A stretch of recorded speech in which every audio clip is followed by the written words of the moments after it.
This is a lecture from Open Tuition. To benefit from the lecture, you should download the free lecture notes from opentuition.com. Okay, this is the third lecture on Chapter 10, Paper F5, Risk and Uncertainty. I remember where we're up to.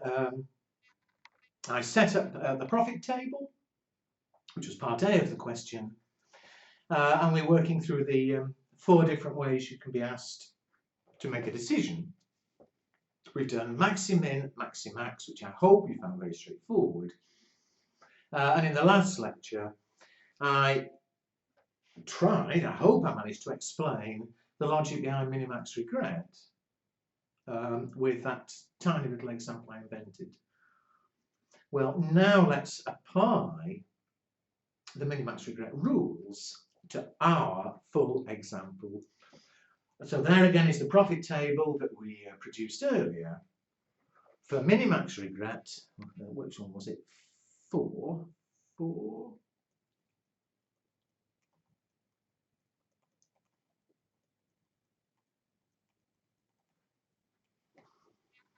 Minimax regret, the first thing we do is set up a regret table. Now, so I don't have to move up and down the screen too much, which gets confusing, I'll make it slightly smaller. The choice, remember, was the contract size.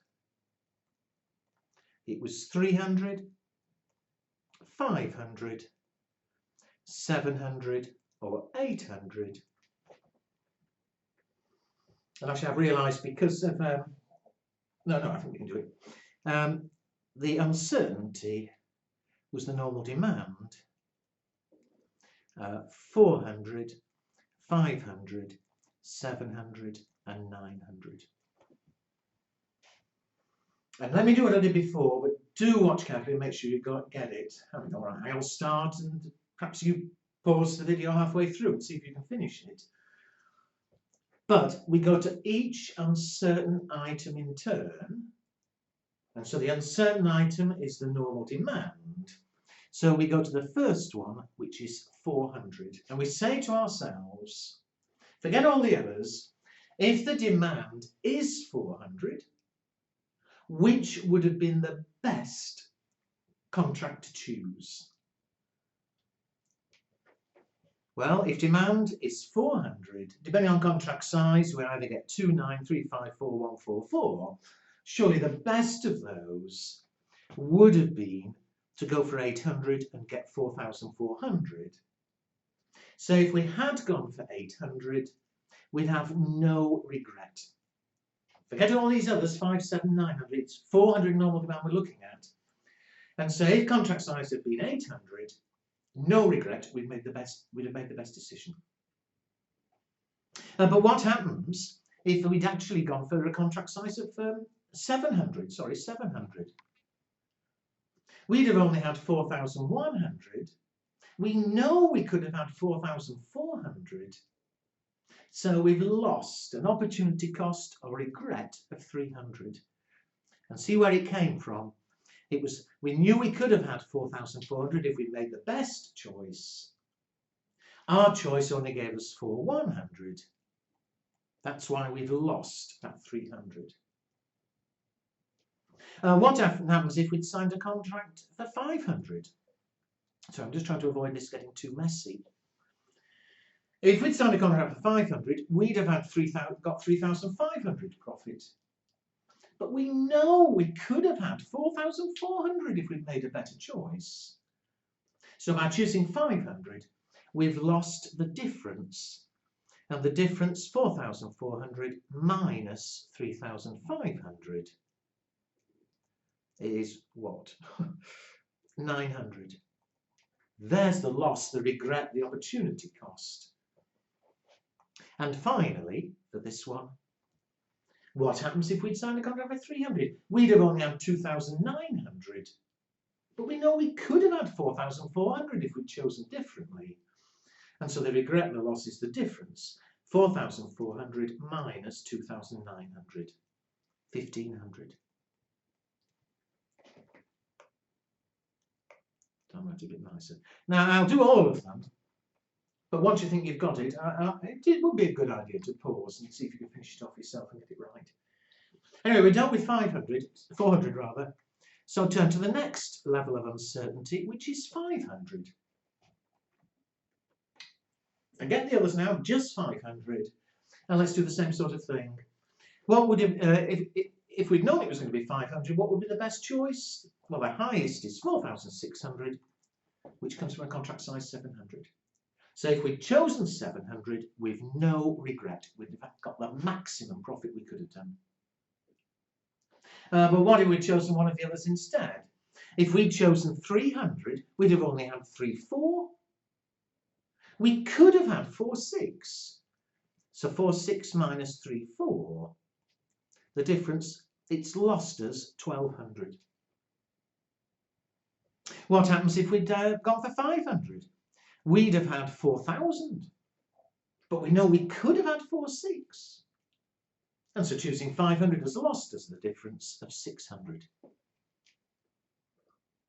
And finally, what happens if we'd chosen 800? We'd have ended up with a profit of 4,4. Again, we could have had 4,6, the maximum. We've lost the difference of 200. Now, I hope by now it's beginning to be clear. I will carry on with the others though. Now turn to normal demand 700, the next level of uncertainty, and forget the others. What would have been the best course of action? To get the highest profit of 5,000, we'd have gone for 500. If we'd gone for 500, no regret. If we'd gone for 300, we only get 4,4, and we could have had 5,000. The difference, we've lost 600. If we've gone for 700, we only get 4,6, and we could have had 5,000. The difference is 400. And finally, if we'd gone for 800, we'll have had 4,4. We could have had 5,000. The regret, the loss, the opportunity cost, the difference, 600. And finally, the only remaining level of uncertainty is 900. So 900, what's the best? The highest is 5,4, which would have been contracting for 300. No regret. Had we gone for 500 units, we only get 5,000. We've lost the difference of 400. If we've gone for 700, we only get 4,6. We've lost the difference of 800. And finally, if we've gone for 800, we only get 4,4. We've lost the difference of 1,000. So there is the regret table, which I don't know if it's the right word. It's the messy bit. Now it is important, obviously, to make sure you've got it, but you do understand it. Don't just learn, oh, we subtract the rows or we subtract the columns. You know, do remember, I've said twice, I think, you can set up your original profit table either way around. It doesn't matter. I tend to always put choice down the side and uncertain along the top. Well, mine's put choice along the top and uncertain down the side. The figures will be the same, just in a different order. But remember, when you do minimax regret, whichever way you've had your rows or columns, minimax regret, you're always looking at the uncertain ones. Well, I hope I've said enough there. Now let's make the decision.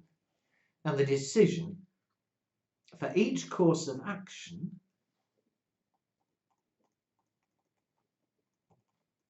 which here is the contract size, 300, 500, 700, 800.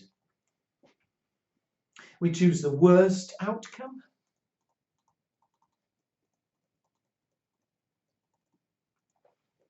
And the worst outcome, because these are now losses, costs, regrets, the worst outcome is the highest, so the maximum regret. So 300, the regret will either be 15, 12, 6, 0, so 1,500. For 500 contract size, the worst, the biggest is 900. For 700, the worst, the biggest is 800. And finally, for 800, the worst is 1,000.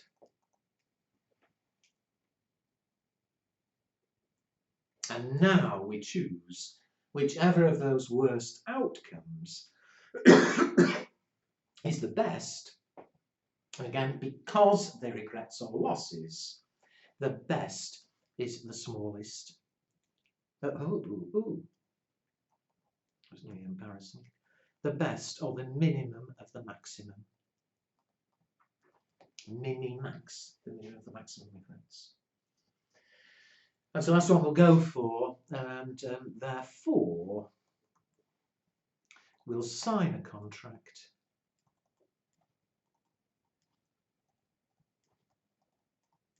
for 700.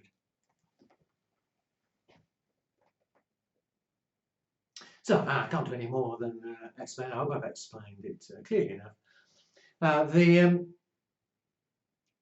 Very commonly, when this is set as part of a full question, as I've been saying earlier, you're asked about the attitude to risk. Well, I did say when I did the baby one, this is another risk avoider approach.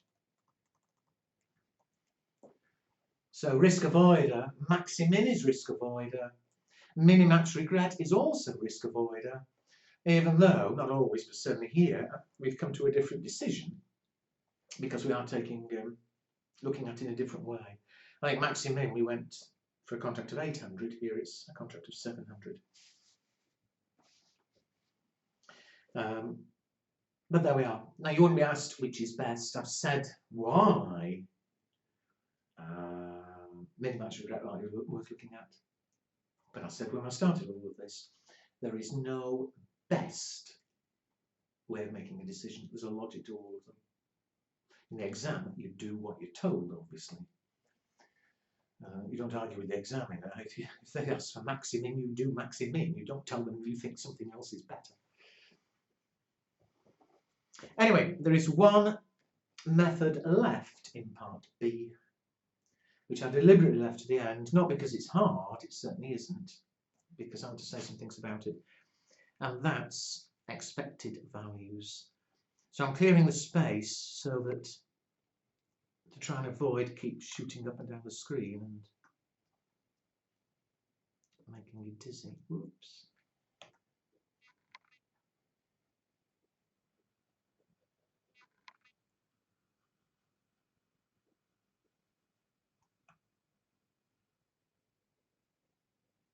There we are.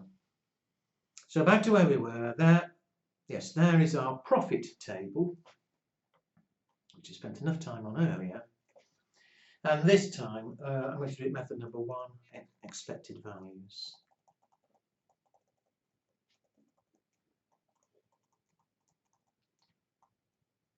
And for expected values, we use one extra bit of information that so far we've ignored.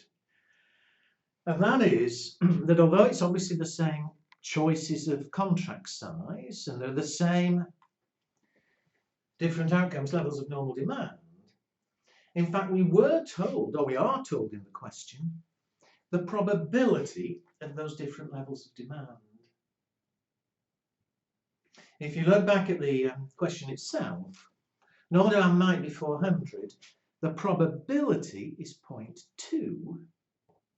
Of it being 500 is 0.3, 0.4, 0.1. And don't be scared, some people get very scared about probabilities, but this bit isn't scary. It just means, you know, if the probability is 0.2, it means 2 weeks out of 10, the demand should be 400. 3 weeks out of 10, it should be 500, and so on. And with that extra information, well, there's a fourth approach. And what expected values is, for each of our choices, here contract size, we effectively work out what the average return would be, the average profit. If we go for 300, we are going to get 29, 34, 44 or 54, be one of those.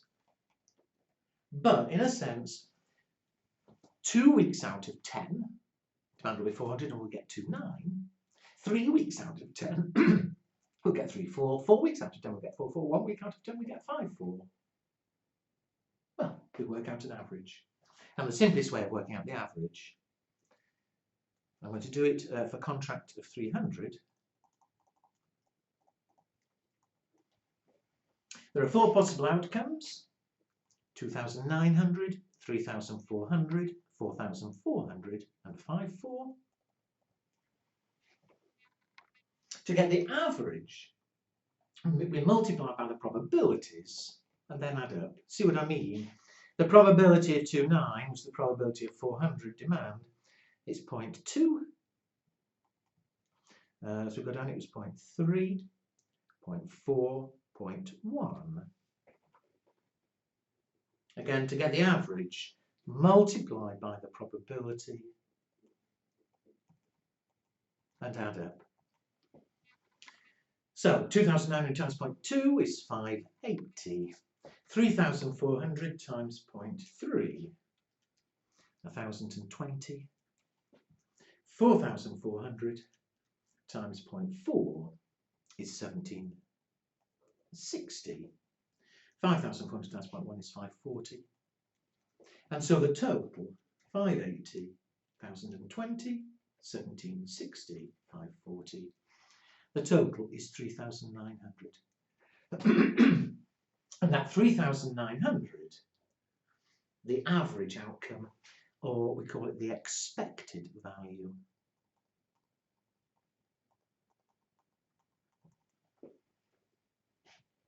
Of 3,900. Well, that was contract size of 300. We do the same for each of the choices available. Work out the expected value. And then we'll choose whichever contract size gives us the highest. So if I now do it for a contract of 500, the returns are what? It's either 3,500, 4,000, 5,000, 5,000. The probabilities again.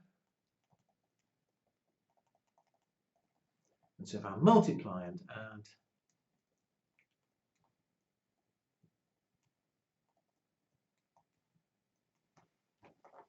a 719, 39, 4,400 expected. May as well finish it off. 700.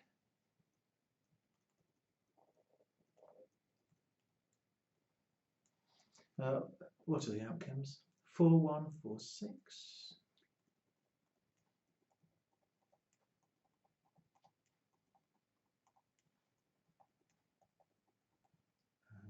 0.2.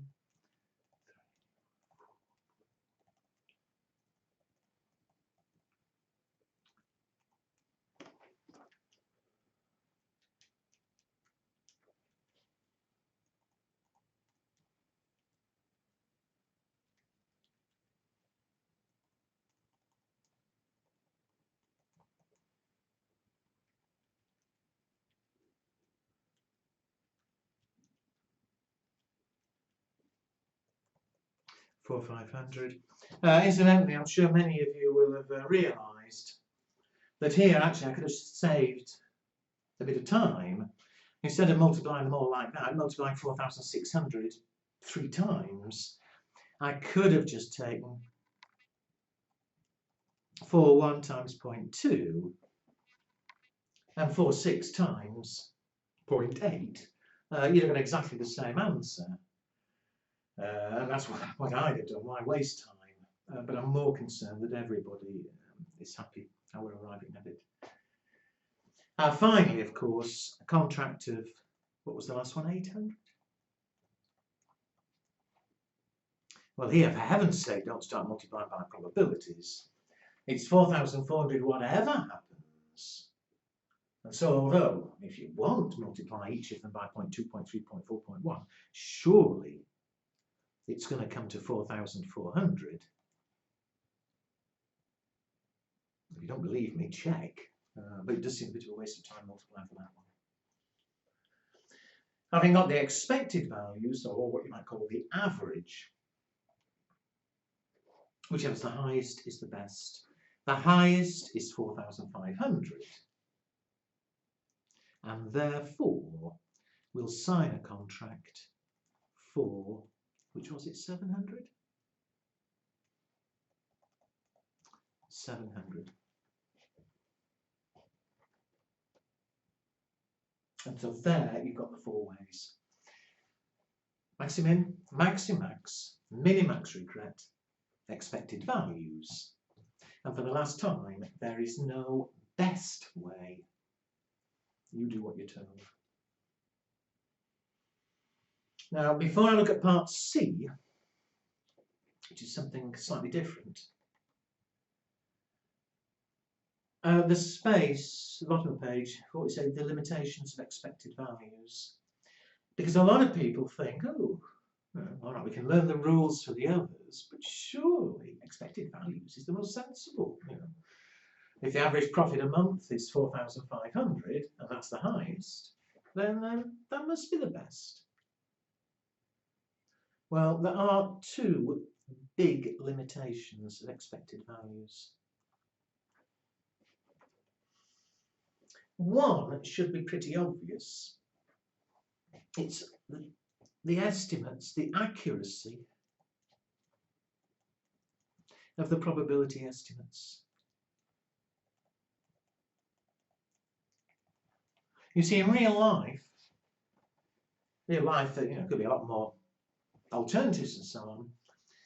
But how on earth in real life are you going to be certain of those probabilities? There's a 0.2 probability it'll be 400, 0.3 that it'll be 500 and so on. Because of course with different probabilities, if it turned out the probabilities were slightly different, the expected values would be different. And the decision may be different. So I hope that's a fairly, I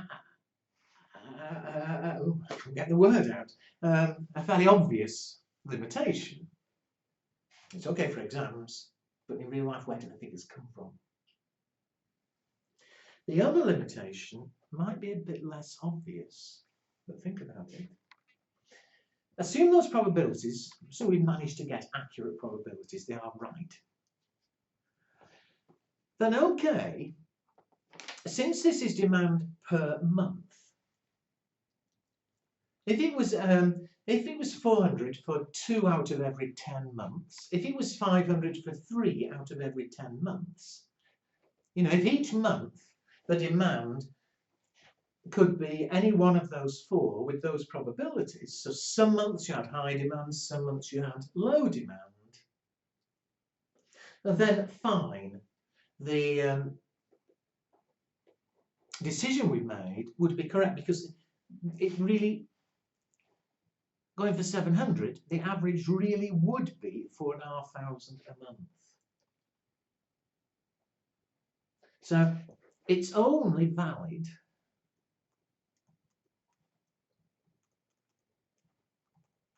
for repeated occurrences.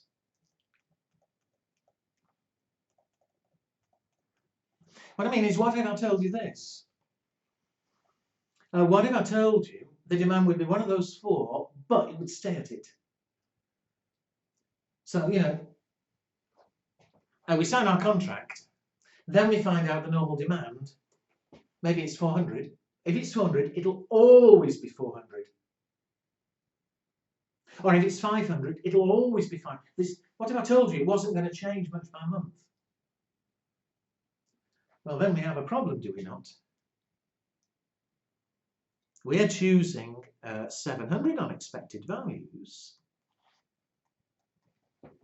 The expected value was 4,500. But it's not actually going to be 4,500, even if it's changing every month. Some months it'll be 4,100, some months it'll be 4,600. It'll never be 4,500 in any month. And secondly, that's only true anyway if it changes each month, some months high, some months low. If the demand was always going to stay at one level, the return will either be 4,100 a month forever, or it'll be 4,600 a month forever. Not 4,500. So that's the problem. Having said that, it's still a common way of making a decision. I'll tell you why in a few minutes. But people still use expected values, or some people do, even if it's not going to be repeated, if it's not going to keep changing. And if I had to tell you why now, with just a baby example. Suppose I told you that you could buy a lottery ticket which cost $10. If you win, you'll win $1 million. If you lose, you win nothing. You have a loss of $10. And suppose I told you the probabilities 0.001.999. Or if you prefer the 0.1%, 99.9%.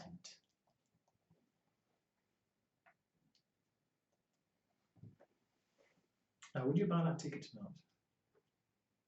Some people wouldn't. They don't gamble. End of story. But a lot of people would. And why would they? You know, the chances of winning are only 0.1%. You're 99 times more likely to lose than to win. Why on earth would anybody buy it? And yet people do. And I'm not saying they sit there if ever they're buying a lottery ticket and saying, well, what's the probability in that? But the point is, they're taking into account two things. They're taking into account the probabilities of winning and losing, but they're also taking into account the amount of money involved. If it was $1 million, a lot of people would buy that. On the other hand, if winning was only 100 on the same probabilities, perhaps they'd be much less. Oh, actually make it more extreme. If winning was only 11, remember you're having to pay out 10 and then get back 11.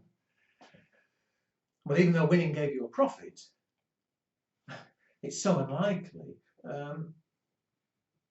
I doubt anybody would buy that. So the only point I'm trying to make is that when people make decisions under uncertainty, they are taking into account not just the amount of money involved, but also the probabilities. And at least expected values is a way of taking both factors into account. And lastly, not a limitation here, but one thing I should have said earlier when we did expected values. You'll remember when I spoke about the others, I said maximum was risk avoid and Minimax was risk seeker.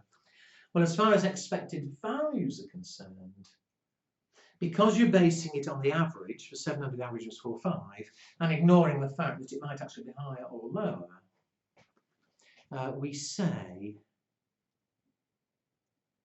for expected values that the attitude to risk is they're indifferent to risk.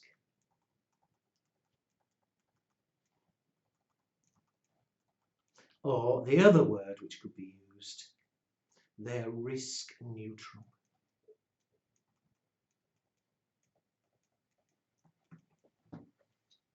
Fine. All right, we're not there yet, I'm sorry. But I'm going to break this lecture here. The next lecture, we'll finish example 1 and do part C. I'll explain what it is and how we do it.